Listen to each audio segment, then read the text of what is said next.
என்னுடைய இன்னொரு விஷயத்தை நான் போடணும்னு ஆசைப்பட்றேன்.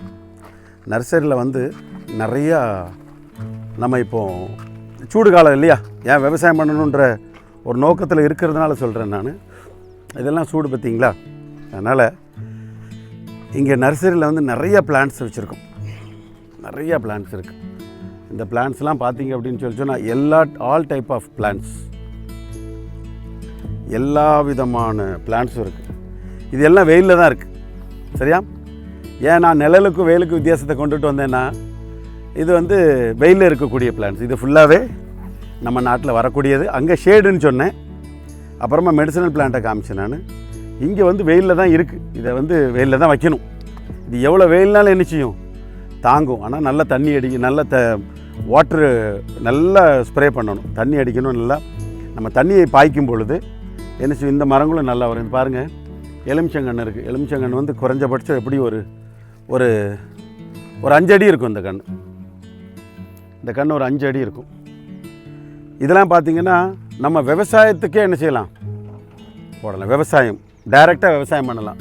இதெல்லாம் 365 நாளும் என்ன செய்வதுக்கு நம்மளுக்கு நல்ல ஈல்டிங் கொடுக்கும், நல்ல காசு வரும். 100% சம்பாத்தியம் பண்ணணும்னு நினைக்கிறவங்க இதை கண்டிப்பாக என்ன செய்யலான்னா, பாலாஜி லெமன் இருக்குது, அதே மாதிரி சீத்தா இருக்குது. சீத்தா மரம் பார்த்திங்கன்னா ஒரு 3-3.5 அடியில் சீத்தா மரம் இருக்குது.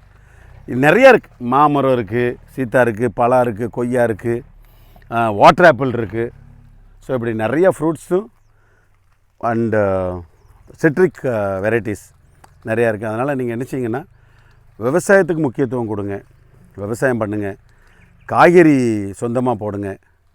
ஏன்னா டெய்லி பிரச்சனைகள் வந்துக்கிட்டே இருக்குது, அதிகரிச்சுக்கிட்டே இருக்குது. நான் நிறையா ஃப்ரெண்ட்ஸ்கிட்ட பேசும்போது ஃபுட்டில் தான் பிரச்சனை, ஃபுட்டு தான் நம்மளுக்கு மெயின் காரணமாக இருக்குது, வியாதிக்கு காரணம் ஆகாரம் அப்படின்றாங்க. எல்லாரையும் நம்ம பார்க்கும்போது என்னென்னா, வியாதிக்கு காரணம் ஆகாரம் அப்படின்றப்ப அப்போ நம்ம பிள்ளைகளுக்கு நல்ல ஆகாரம் கொடுக்கணும்ல, சரின்னு எனக்கு தோணுது. ஏன்னா நல்ல ஆகாரம் கொடுக்கலன்னா அது வேஸ்ட், சரிதானே? ஸோ நல்ல ஆகாரம்னா என்ன, நல்ல ஆகாரம்னா என்னன்னு நினைக்கிறீங்க?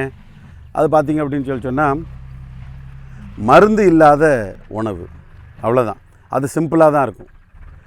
ஒரு மனுஷனுக்கு தேவை என்னென்னா, ரொம்ப பெருசாக நிறையாலாம் தேவை கிடையாது, கொஞ்சம் தான் தேவை, சரிதானே?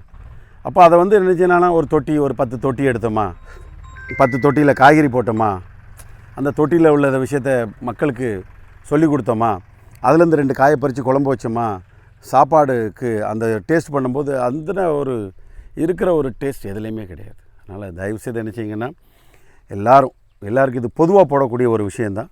இது வியாபார ரீதியாக அப்படின்னா 100% கிடையாது. வியாபாரம் பண்ணுறதா இருந்தால் வேறு வித்தியாசமாக வியாபாரம் பண்ணிட்டு போயிடலாம்.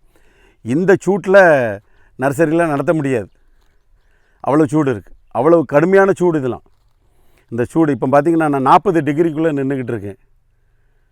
40 டிகிரிக்குள்ளே நின்று நாங்கள் வேலை பார்த்துக்கிட்டு இருக்கோம். நான் அடுத்த பதிவில் நெல்லிக்காய் நாங்கள் என்ன பறிக்கிறோம், எப்படி பேக் பண்ணுறோம், எப்படி நாங்கள் ஜூஸ் ஃபேக்ட்ரிக்கு அனுப்புகிறோம், எப்படி நாங்கள் மார்க்கெட்டுக்கு அனுப்புகிறோம் அப்படின்றத அடுத்த பதிவில் போடணுன்ட்டு இருக்கேன். ஆனால் இது வந்து 100% மக்களுடைய நலனுக்காக மட்டும்தான். We are just doing it.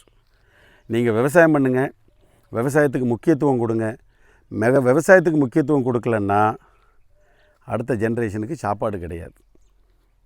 நீங்கள் எதை சேர்த்து வச்சுட்டு போகிறீங்க அப்படின்னு ஒன்று இருக்குது, சரியா? பிள்ளைகளுக்கு சொத்தை சேர்த்து வச்சிடலாம், பொருளை சேர்த்து வச்சிடலாம், ஆனால் ஆகாரத்திற்கு திண்டாட்டம் வந்துடும். அதனால் முதல்ல நம்ம செய்ய வேண்டிய வேலை என்ன அப்படின்னா, என்னுடைய பர்சனல் ஒப்பீனியன், விவசாயம் பண்ணுங்கள், விவசாயத்தை பாதுகாப்போம், எந்த சூழ்நிலையிலையும் விவசாயம் பண்ணுவோம், மருந்தில்லாத விவசாயம் பண்ணுவோம், அதுதான் ரொம்ப முக்கியம்.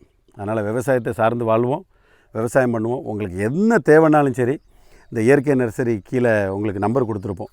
அந்த நம்பரில் நீங்கள் கூப்பிட்டு என்னதுனாலும் டவுட் என்ன செய்யுங்க, கேளுங்க. நன்றி. Thank you so much.